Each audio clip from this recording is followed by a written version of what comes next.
Hello students, कैसे हैं। मैं कैलाश आपको clear math dot YouTube channel पे स्वागत करते हैं। आज हम क्लास 9th के फर्स्ट चैप्टर का 10th लेक्चर यानी कि एक्सरसाइज 1.5 देखने वाले हैं। यदि आप पिछले लेक्चर्स को नहीं देखे हैं और उसको जाकर यदि देखते हैं तो यह एक्सरसाइज समझना बहुत आसान हो जाएगा। तो मेरा रिक्वेस्ट रहेगा कि पिछले जो भी लेक्चर्स हैं उसको देख लीजिए, उसके बाद यहाँ आइए। चलिए हम शुरुआत करते हैं एक्सरसाइज 1.5 का। एक्सरसाइज 1.5 का पहला क्वेश्चन है, ये जो 5 दिए हुए हैं टोटल, उसको रेशनल है या इरेशनल है हमको बताइए।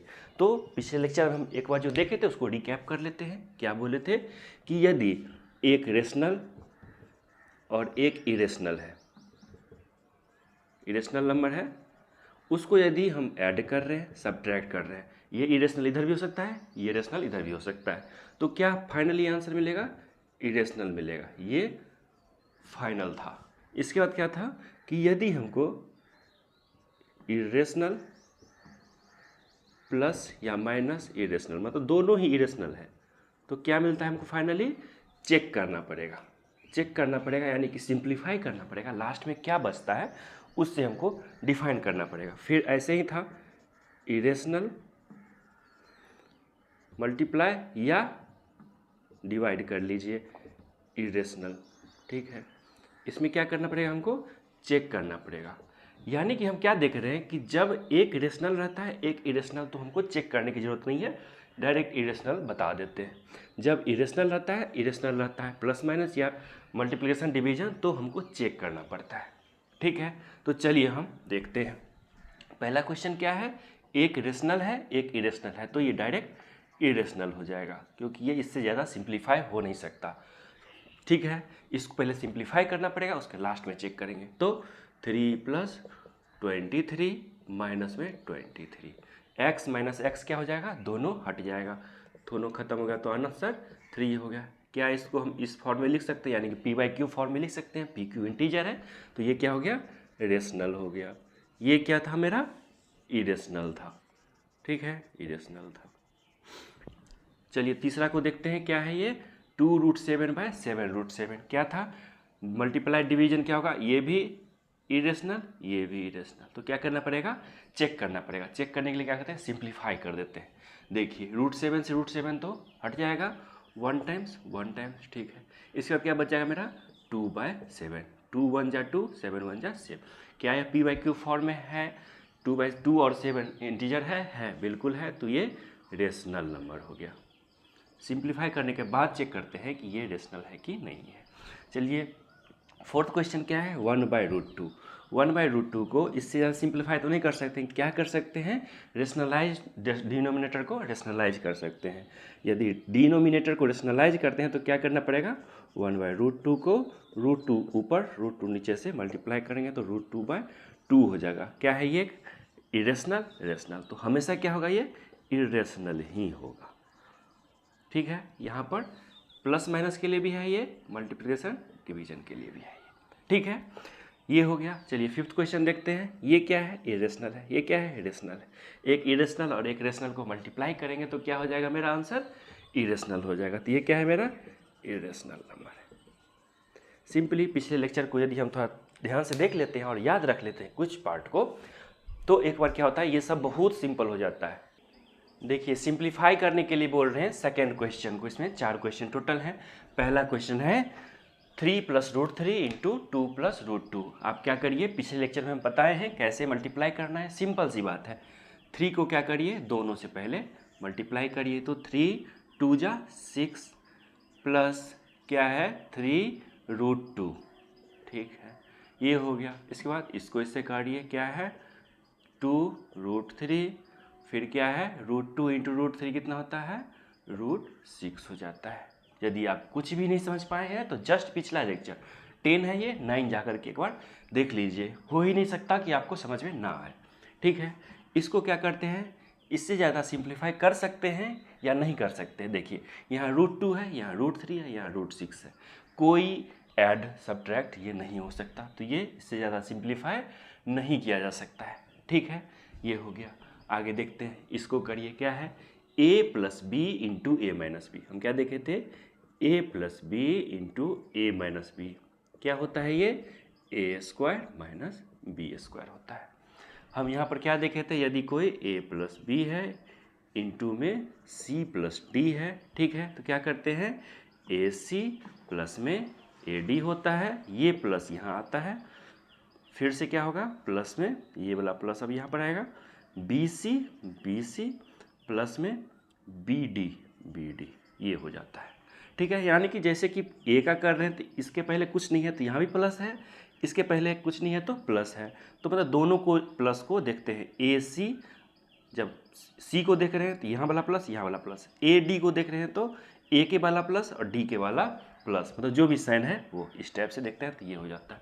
ये हमको पता है ए स्क्वायर माइनस बी स्क्वायर हो जाता है। तो क्या करते हैं, चलिए हम करते हैं ए स्क्वायर मतलब 3 का स्क्वायर हो गया, माइनस रहता है बी क्या है √3 का स्क्वायर है, मतलब 9 माइनस 3 इक्वल्स टू 6 हो गया। चलिए ए प्लस बी का होल स्क्वायर हमको पता है, ए प्लस बी का यदि होल स्क्वायर होता है तो क्या होता है ए स्क्वायर प्लस 2ab प्लस में बी स्क्वायर होता है, सिंपल।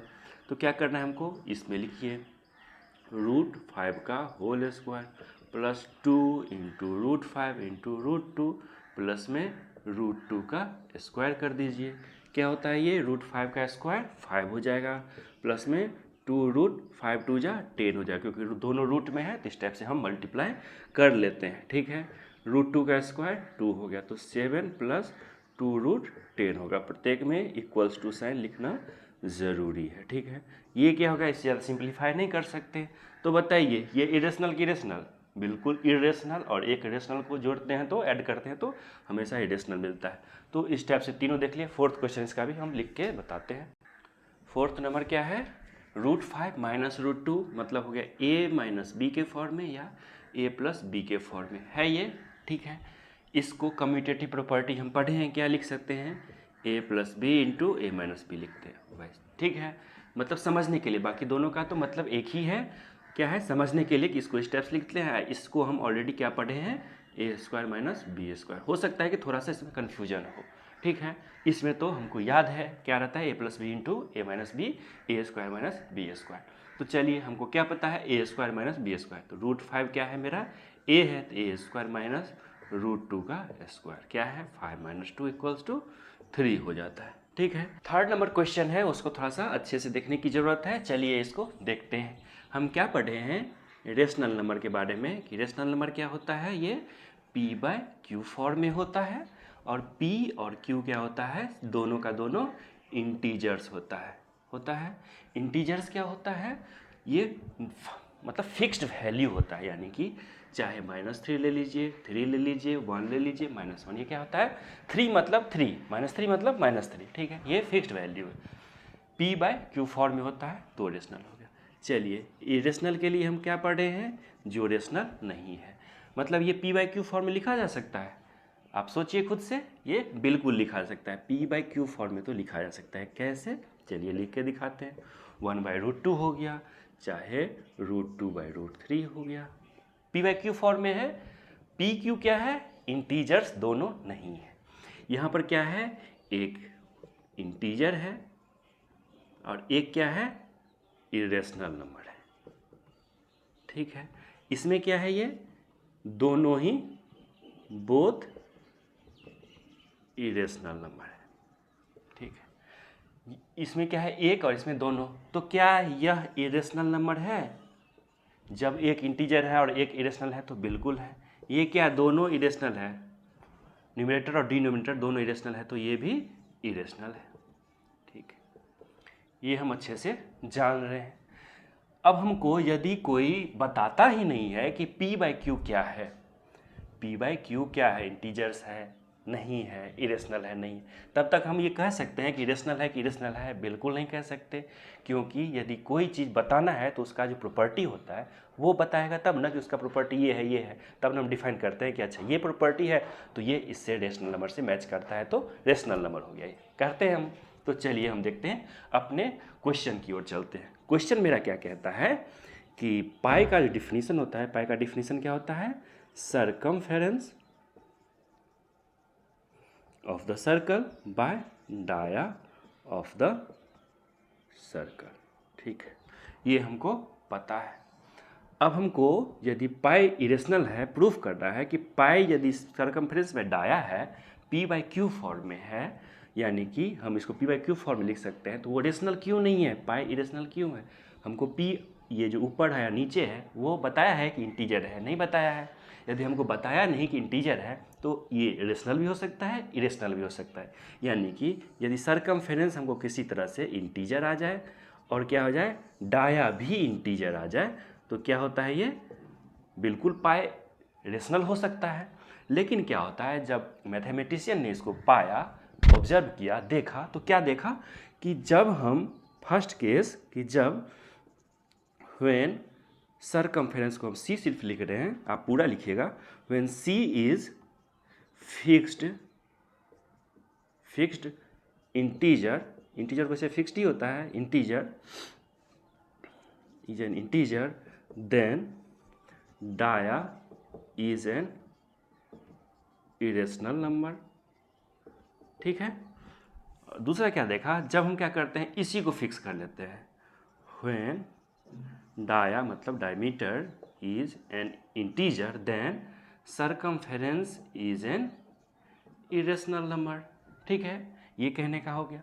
मतलब यदि एक आप फिक्स इंटीजर ही मान लेते हैं तो दूसरा अपने आप क्या हो जाता है, इरेशनल नंबर हो जाता है। तो हम क्या देखें हैं कि यदि दोनों इरेशनल हो तो भी इरेशनल फाइनली आ जाएगा, यदि एक इरेशनल और एक इंटीजर हो तब भी मेरा इरेशनल हो जाएगा। मतलब एक तो इरेशनल है ही, तो इसलिए क्या कहते हैं हम, पाई क्या है मेरा, एक इरेशनल नंबर है। ठीक है, इसका प्रूफ साइंटिस्ट कह लीजिए या मैथमेटिशियन कह लीजिए, बहुत सारे ने अलग अलग तरीके से इसका प्रूफ भी दिया है, जैसे कि लैम्बर्ट हो गए, हर्मिट हो गए, कैटराइट हैं, वो हो गए, बहुत सारे ऐसे अपने अपने तरीके से इसको प्रूफ किए हैं। लेकिन क्या है, वो अपने 9th क्लास के दायरे में नहीं है। उसको जान करके आपको ऐसा कुछ बहुत सारा लंबा चौड़ा कुछ पढ़ा देंगे, आपको समझ में नहीं आएगा, कन्फ्यूजन होगा कि हमको समझ में मैथ्स नहीं आ रहा है। जो अभी तक पढ़ा है उसके हिसाब से बताएं, समझ में आया कि नहीं आया, आपको ज़रूर समझ में आया होगा। इस टाइप से कहीं और बताया भी नहीं गया है, इतना अच्छे से शायद ही आपको कहीं मिले और। तो चलिए हम देखते हैं 4th नंबर क्वेश्चन को। 4th क्वेश्चन में क्या कह रहा है, represent root 9.3 on the number line. ठीक है, तो हमको प्रोसेस याद होगा, हम 3.5 करके दिखाए थे, बस उसको यहाँ पर क्या करते हैं, लिख लेते हैं। पहले क्या करते, सबसे पहले ड्रॉ करते थे एक लाइन को। ठीक है, जो क्या होता था, लेंथ इतना ही का, जितना का हमको रिप्रेजेंट करना है उतना ही लेंथ का, तो वो इसका हम नंबर लाइन पे ड्रॉ करते थे, तो 9.3 का मान लीजिए, ये हम कर लिए 9.3 का। ठीक है, इसके बाद क्या करते थे, नेम दे दीजिए, ए और बी हो गया। ठीक है, इसके बाद क्या करते थे, 1 सेंटीमीटर इसको आगे बढ़ाइए। ठीक है, 1 सेंटीमीटर आगे बढ़ा, इसको नाम दे दीजिए सी दे दीजिए। फिर क्या करिए कि इस दोनों का मिड पॉइंट फाइंड करिए। मिड पॉइंट कैसे फाइंड करते हैं, 2 तरीके हैं, चलिए यहाँ पर हम बता देते हैं। एक तो है कि 9.3 + 1/2 करेंगे तो इससे क्या हो जाएगा, मेरा आंसर आ जाएगा 10.3/2। जो भी आएगा, जितना लेंथ का आएगा उसको क्या करें, चलिए कर ही लेते हैं, 5.15 हो जाएगा। ठीक है, 5.15 यहाँ से या यहाँ से, क्योंकि बीच में है तो कहीं से भी लेंगे इक्वल हो जाएगा। मान लीजिए कहीं यहाँ आया, एक तरीका तो ये हो गया। दूसरा तरीका क्या करते हैं, कंपास लीजिए, यहाँ पर रखिए, जितना लगता है कि कहीं हो सकता है उससे थोड़ा सा ज़्यादा बड़ा कंपास लीजिए, यहाँ पर रखिए और इसको ऐसे कट करिए। यहाँ पर मान लीजिए यहाँ कहीं कट किया, फिर क्या करिए, यहाँ पर कहीं पे रखिए कंपास को, ऐसे कट करिए, फिर यहाँ कहीं कब कट करेगा, फिर यहाँ पर से नीचे भी लीजिए, कट करिए, यहाँ कहीं कट करेगा, फिर यहाँ से यहाँ कहीं लीजिए, यहाँ पर कट करेगा। क्या करिए, दोनों को जब मिलाइएगा इस टाइप से तो यहाँ पर ही मिलता दिखेगा। इससे भी हम कर सकते हैं, वैसे इसको अच्छे से अगले क्लासेस में देखेंगे। ठीक है, हमको मिड पॉइंट पता चल गया। मिड पॉइंट पता चलने के बाद क्या करते हैं, हम सबसे पहले एक सेमी सर्कल ड्रॉ करते हैं, इसको सेंटर मानते हुए, ओ मान लिए। चलिए हमको जो जो पता है पहले वो लिख लेते हैं। यहाँ से यहाँ तक की दूरी कितनी है, 9.3 है। यहाँ से यहाँ तक की दूरी हमको कितना पता है, 1 पता है। ठीक है, यहाँ पर सेमी सर्कल हम ड्रॉ कर लिए। अब क्या करते थे हम, सिंपली बी पर से हम क्या करेंगे, अपना प्रोटेक्टर रखेंगे। बी पे रखते हुए प्रोटेक्टर को क्या करेंगे, 90 डिग्री, जैसे प्रोटेक्टर मान लीजिए इस टाइप से है तो 90 डिग्री यहाँ कहीं पे होगा। इसको क्या करिए, पॉइंट को यहाँ पर पॉइंट दे दीजिए, स्केल रखिए यहाँ पर, फिर इसको ऐसे मिलाइए, मिलाते हुए इसको एक्सटेंड करते हुए ऐसे लिखिए कि यहाँ पर इसको कट कर दे। इस कट करेगा, इसको क्या बोलेंगे, डी मान लीजिए, बोल देते हैं। फिर क्या कहते हैं कि ये जो मेरा बी डी है वो कितना है, √9.3 हो गया। हमको तो ये पता चल गया कि ये लेंथ को कहेंगे √9.3, लेकिन इसको क्या करना है, नंबर लाइन पे करना है। तो चलिए नंबर लाइन पे क्या करेंगे कि मान लेते हैं कि ये मेरा जो पॉइंट बी है वो ओरिजिन है। इसको क्या करेंगे, एक्सटेंड करिए आप, सॉलिड लाइन से ही कर लीजिए एक्सटेंड। ठीक है, ये क्या हो गया। अब क्या करेंगे, फिर से आप कंपास का यूज करेंगे, यहाँ पर रखेंगे, यहाँ पर रखेंगे, फिर इसको ऐसे करके कट करेंगे, है ना। ये जो कट करेंगे आप तो इस टाइप से कहीं कट होगा। ठीक है, मान लीजिए यहाँ कट हुआ। अब क्या है ये √9.3, ये भी लेंथ √9.3 होगा। क्यों, क्योंकि यहाँ जो हम प्रकार कंपास लेकर के इस टाइप से किए हैं ड्रॉ, ये पूरा जो होगा एक सर्कल होगा। ये सब क्या है, इस सर्कल का रेडियस है। एक सर्कल में कितना भी रेडियस है वो सारा का सारा इक्वल होता है, यानी कि यदि ये √9.3 है तो ये भी कितना हो जाएगा, √9.3 हो जाएगा। इसको हम यदि सोल्व करेंगे फाइनली तो इसको क्या बता देंगे, origin at point B and B X, मान लीजिए B X is equals to √9.3 and point X represent √9.3 on the number line. जो भी कर रहे हैं सारा कुछ स्टेप बाय स्टेप आप यदि हम यहाँ पर लिखे हैं, सबसे पहले ये करिए, स्टेप 1 लिखेंगे, ये करेंगे, फिर साइड बाय साइड इसको देखते हुए करते भी जाएंगे। फिर 1 सेंटीमीटर लिए, दूसरा स्टेप, तीसरा स्टेप क्या किए, सेमी सर्कल ड्रॉ, सब तीसरा स्टेप मिड पॉइंट फाइंड किए, चौथा स्टेप सेमी सर्कल ड्रॉ किए, पाँचवा स्टेप यहाँ से परपेंडिकुलर लिए, यहाँ कट किया, छठा स्टेप यहाँ पर कंपास के थ्रू यहाँ मिलाए, यहाँ हुआ, सातवां स्टेप इसको ओरिजिन माने, आठवां स्टेप हम बता दिए कि एक्स क्या करता है, रिप्रेजेंट करता है √9.3 को। ठीक है, इस टाइप से आपको थ्योरी लिखना पड़ेगा मार्क्स के लिए। ठीक है, 5th नंबर क्वेश्चन क्या है, रेशनलाइज द डिनोमिनेटर। ठीक है, हम इसको पिछले लेक्चर में देखे हैं कैसे करते हैं। इसको √7 से मल्टीप्लाई और डिवाइड कर देंगे, 1/√7 इंटू √7/√7। ठीक है, इस तरह से करने पे वैल्यू चेंज नहीं होता है। तो √7 इंटू 1 √7 इक्वल्स टू लिख लेंगे, बाय √7 इंटू √7 7 हो गया। मेरा डिनोमिनेटर रेशनलाइज हो गया। ठीक है, इसको कैसे करते थे, a माइनस बी दिया है तो a प्लस बी लेते थे, जिससे क्या हो a plus B into A minus B बन जाए, जिससे क्या हो a² माइनस b² फॉर्म नीचे में बन जाए। इससे क्या होगा, 7 माइनस 6 हो जाएगा तो 1 हो जाएगा। मतलब कहने का है कि 1/√7 माइनस √6 दिया हुआ है, यहाँ माइनस है तो जो हम रेशनलाइज करने के लिए डिनोमिनेटर और न्यूमरेटर से मल्टीप्लाई करेंगे वो क्या है, प्लस में लेंगे, √7 प्लस में √6, √7 प्लस में √6 हो जाएगा। चलिए इसको इस तरह से कर देने पे आसानी रहेगी समझने में। क्या कि इसको इससे मल्टीप्लाई करेंगे तो सिंपल वही हो जाएगा, 1 से मल्टीप्लाई करने पे कोई चेंज नहीं आता है। a plus B into A minus B है ना, तो क्या करते थे a² माइनस b², यानी कि a क्या है मेरा √7, यानी कि √7 का स्क्वायर, और माइनस में क्या है √6 का स्क्वायर।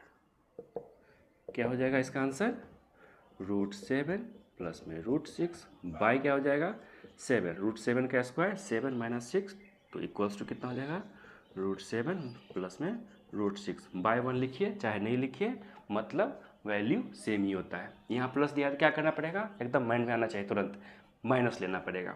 ठीक है, 1/√5 प्लस में √2 इंटू √5 माइनस में √2, √5 माइनस में √2, जो यहाँ वही यहाँ। इसको 1 से मल्टीप्लाई करेंगे तो कोई आंसर में चेंज नहीं होगा। चलिए a plus B into A minus B, A plus B है ए माइनस बी है, तो ए स्क्वायर माइनस में बी स्क्वायर, ठीक है। क्या लिखेंगे इसके इक्वल्स टू √5 माइनस में √2 अपॉन में √5 का स्क्वायर कितना हो जाएगा 5 माइनस 2, तो क्या लिखना पड़ेगा 1/3 इंटू √5 माइनस √2, ठीक है। वैसे हम डायरेक्ट यहाँ पर बाय में 3 लिख सकते थे, लेकिन इससे देखने में थोड़ा सा अच्छा लगता है, वैल्यू सेम ही आता है, ठीक है। चलिए 4th क्वेश्चन देखते हैं। इसमें क्या दिया है, रूट तो नहीं दिया हुआ है, कैसे करेंगे, तो चलिए a माइनस बी मान लेते हैं, तो a प्लस बी हमको करके देखते हैं। क्या होता है 1/√7 माइनस 2 इंटू √7 प्लस 2 √7 प्लस 2, ठीक है। 1 से मल्टीप्लाई करने पे कोई अंतर नहीं होता है, a plus B into A minus B form में है, तो ए स्क्वायर √7 का स्क्वायर माइनस में 2 का स्क्वायर, ठीक है। √7 का √7, 2 का 2, √7 का स्क्वायर 7, 2 का स्क्वायर 4, तो क्या हो गया ये 3 हो गया, मतलब 1/3 इंटू √7 प्लस 2 हो गया। अब आप 5वां क्वेश्चन भी देख चुके हैं, यही क्वेश्चन लास्ट था इस एक्सरसाइज का। तो आपको इसमें सबसे अच्छा क्वेश्चन ऐसा कौन सा लगा जो हम आपको समझाए हैं, कमेंट करके बताइए। कोई क्वेश्चन, कोई दिक्कत, कोई परेशानी हो तो हमको कमेंट करना है, चाहे एनसीईआरटी का हो चाहे कोई और बुक का हो, लेकिन रिलेटेड टॉपिक का होगा तो क्या होगा सबके लिए होगा, इसलिए आप रिलेटेड टॉपिक से पूछेंगे तो ज़्यादा अच्छा रहेगा। वैसे यदि आपको कहीं कोई टेंशन वाली चीज़ है कि हमको रिलेटेड तो नहीं है लेकिन बहुत ज़रूरी है, आप हमको कमेंट करिए, हम पूरा प्रयास करेंगे कि जल्द से जल्द सही सॉल्यूशन देने का, ठीक है। तो चलिए इसी के साथ हम अपना इस लेक्चर 10 को समाप्त करते हैं, मिलते हैं आपसे लेक्चर 11 में। वीडियो देखने के लिए आपका बहुत बहुत धन्यवाद, आपका दिन शुभ हो।